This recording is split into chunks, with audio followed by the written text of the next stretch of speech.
Once Hollywood's golden boy commanding $25 million per film, Mel Gibson vanished from the A-list after a shocking 2006 meltdown that destroyed his reputation overnight.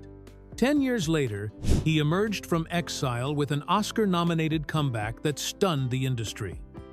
This is what Mel Gibson is doing now, after giving up his place at the top of fame. Peak of fame. In the 1980s and 90s, Mel Gibson wasn't just a movie star, he was a global phenomenon who could guarantee box office gold with his name alone. What started as a chance role in a low-budget Australian film called Mad Max in 1979 had transformed an unknown drama school graduate into one of Hollywood's most powerful and highest-paid actors. Gibson's journey to the top began in Sydney, where his American-born family had moved when he was 12 years old to avoid the Vietnam War draft for his older brother.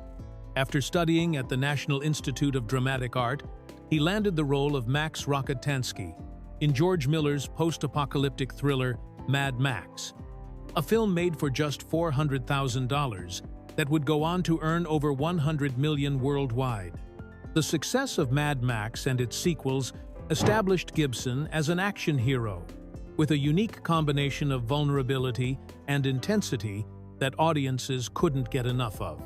But it was his partnership with director Richard Donner in the Lethal Weapon franchise that truly cemented his A-list status. Starting in 1987, Gibson's portrayal of the unhinged cop Martin Riggs, alongside Danny Glover's steady Roger Murtaugh, created a buddy cop formula that would be copied for decades. The four Lethal Weapon films earned over $900 million worldwide, and by the mid-90s, Gibson was commanding $25 million per film, a salary reserved for only the biggest stars in the world. However, Gibson wasn't content to just be an actor. In 1990, he founded Icon Entertainment, his own production company that gave him complete creative control over his projects.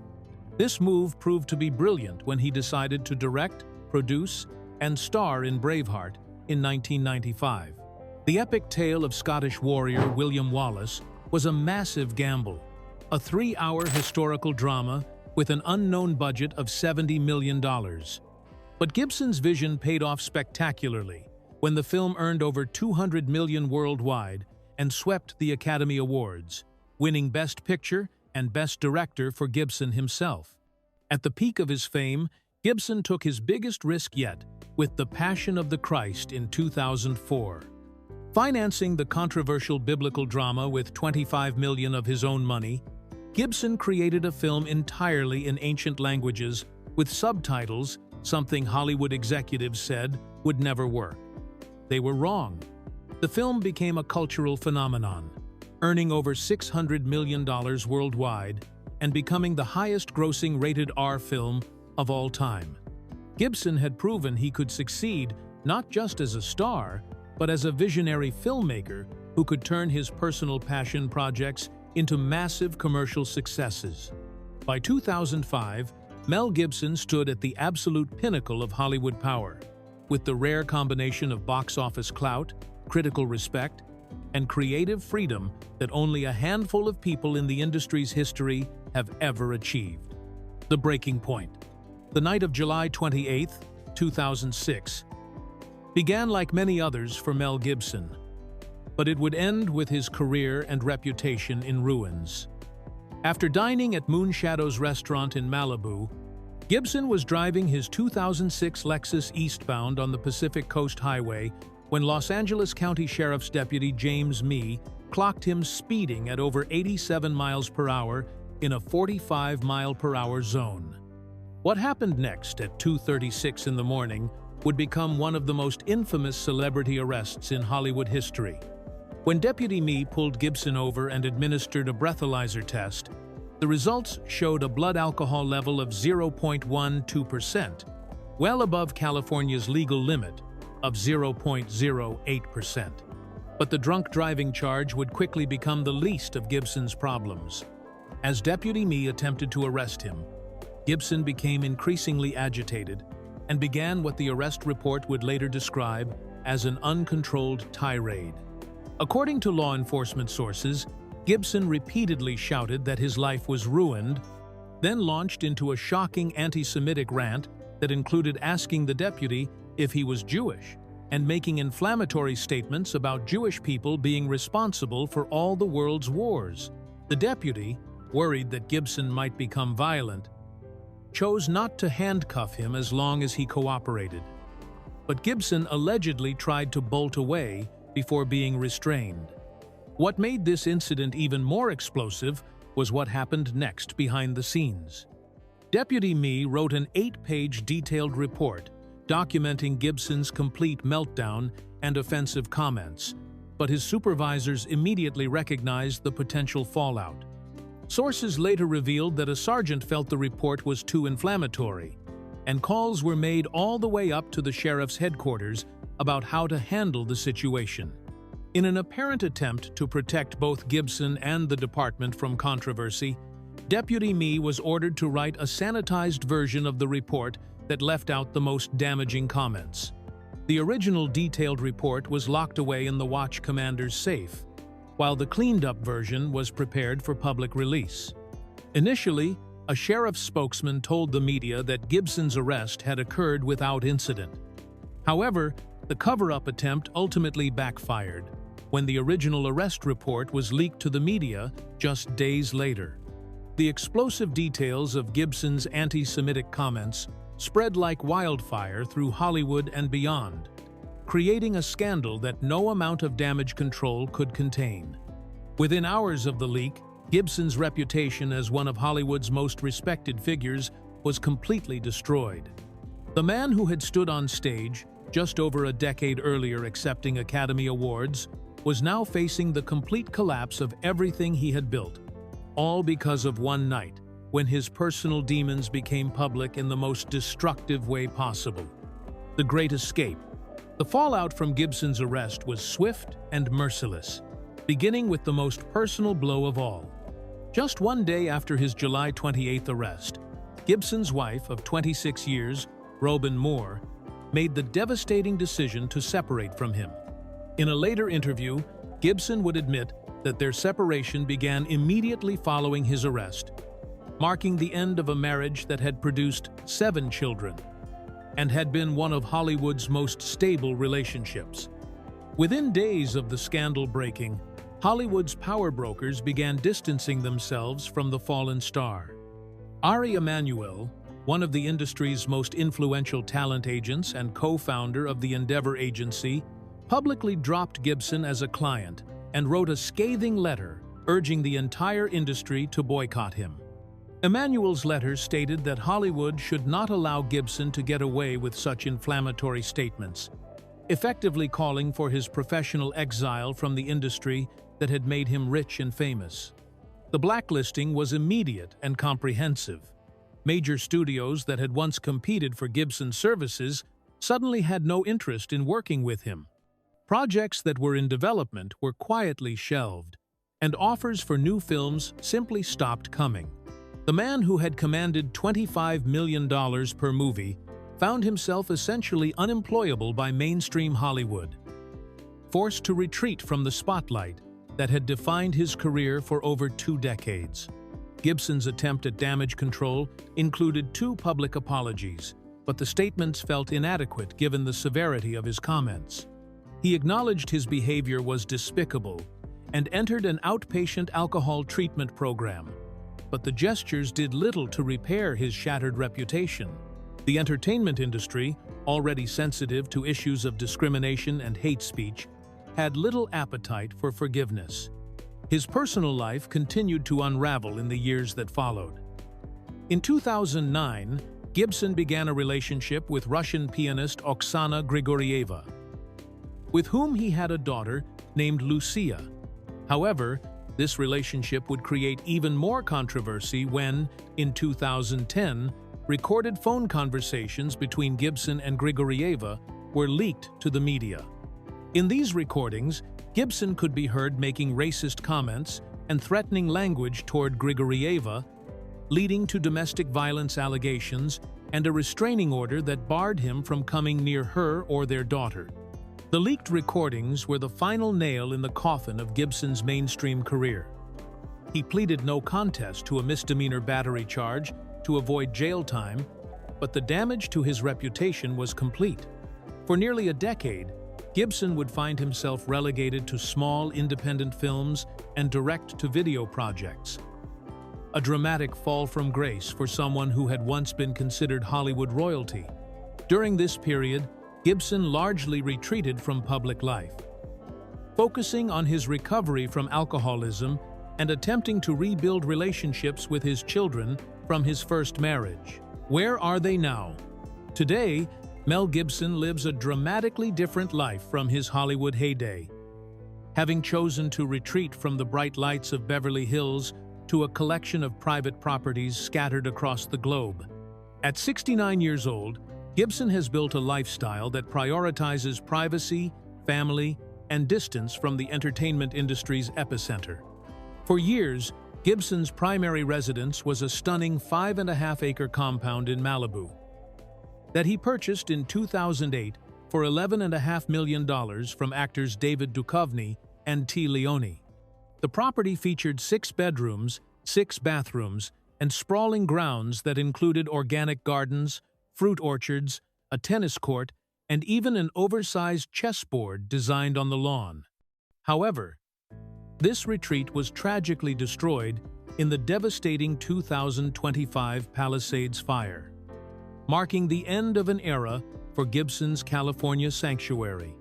Despite this loss, Gibson maintains an impressive real estate portfolio that reflects his preference for remote, expansive properties far from paparazzi and Hollywood's watchful eyes. His most significant holding is a 400-acre ranch in Costa Rica that he purchased in 2007 for $26 million. This tropical retreat offers Gibson complete privacy and has become one of his favorite escapes from public scrutiny. Gibson's real estate investments tell the story of someone who values space and solitude over proximity to industry power centers. Over the years, he has owned a massive 45,000-acre ranch in Montana, which he sold to a neighbor in 2005, and a 300-acre farm in Australia that he parted with in 2004 for $6 million.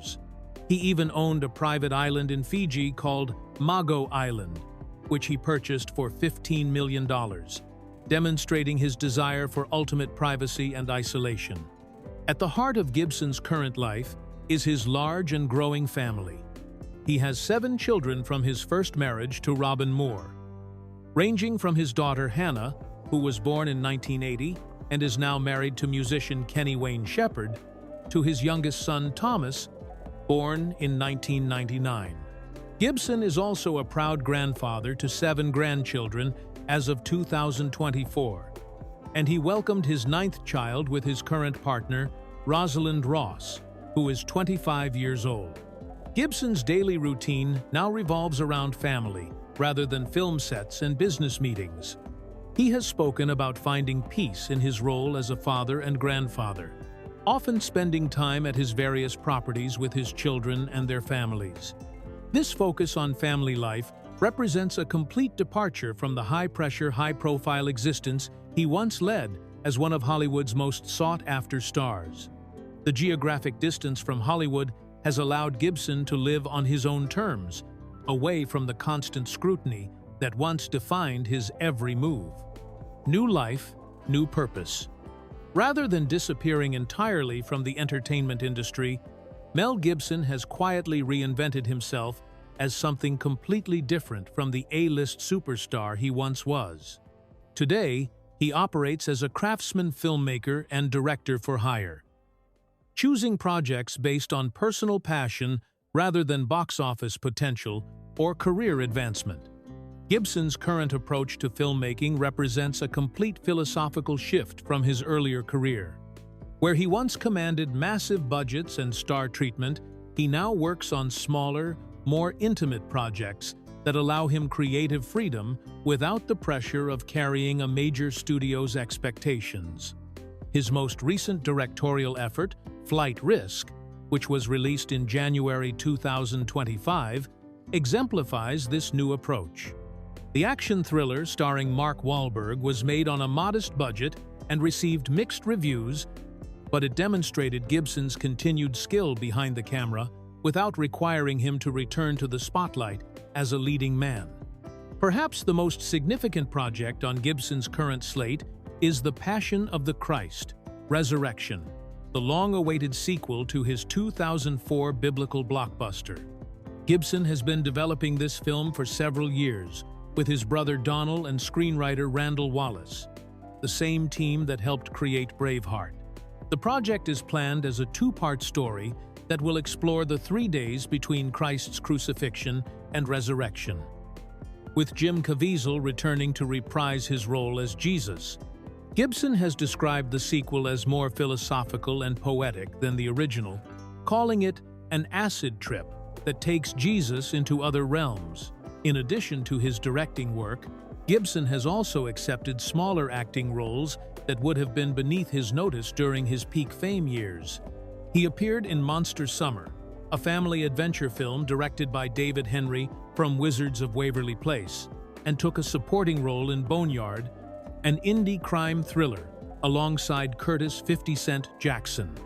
These projects represent a willingness to work as a character actor rather than demanding leading man status, showing how completely he has adapted to his changed circumstances in Hollywood. Gibson has also committed to directing Lethal Weapon 5, honoring a promise made to the late Richard Donner, who directed the previous 4 films in the franchise. This project holds special significance for Gibson, as it represents both a return to one of his most iconic roles and a tribute to a director who believed in giving him a second chance when few others would. The transformation from megastar to working filmmaker has allowed Gibson to focus on the craft of storytelling rather than the business of celebrity.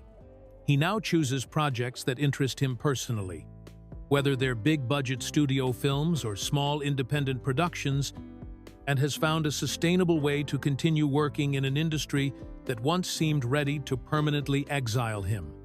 Personal transformation. The most profound change in Mel Gibson's life since his fall from grace has been his journey toward sobriety and personal redemption, a transformation that began in the darkest moments of his career and has continued for nearly 2 decades. By 2016, Gibson had achieved 10 years of continuous sobriety, marking a milestone that represented far more than just abstaining from alcohol. It symbolized a complete rebuilding of his character and worldview. Gibson's relationship with alcohol had been a destructive force throughout his adult life, something he has been surprisingly candid about in recent interviews. He revealed that he started drinking at the age of 13 and struggled with what he called really good highs, but some very low lows for decades. The 2006 arrest that destroyed his career became a crucial wake-up call, forcing him to confront the reality that his drinking had not only damaged his reputation, but had also cost him his marriage and nearly destroyed his relationship with his children. The path to recovery was neither quick nor easy for Gibson, who had to rebuild his life from the ground up while dealing with the ongoing fallout from his public scandals. He entered outpatient alcohol treatment programs and began working with counselors and spiritual advisors to address not just his drinking, but the underlying anger and personal demons that had fueled his destructive behavior. Gibson has spoken about how recovery required him to take complete responsibility for his actions rather than making excuses or blaming external circumstances. Central to Gibson's transformation has been a renewed commitment to his Catholic faith, which has provided both structure and meaning during his recovery process.